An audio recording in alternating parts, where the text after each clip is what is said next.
கோடை பெருகிட்டதுனால இந்த மாதிரி நம்ம ஆரோக்கியத்துக்கு நலம் தருங்க நெல்லிக்காய், கொய்யாப்பழம், மாதுளை போன்ற பொருள்களை சாப்பிட்டு நம்ம உடம்பை பேணணும்.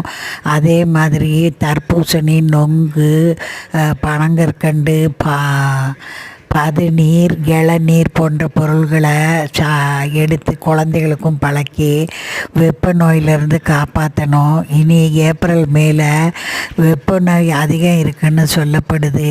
அதனால் நீங்கள் இப்போவே குழந்தைகளும் பெரியவங்களும் குளிர் தரும் பானங்களையும் மோர், தயிரை விட மோரை காய்ச்சி மோர் பெருக்கி நீங்கள் சாப்பிட்டீங்கன்னாக்கா ரொம்ப நல்லது.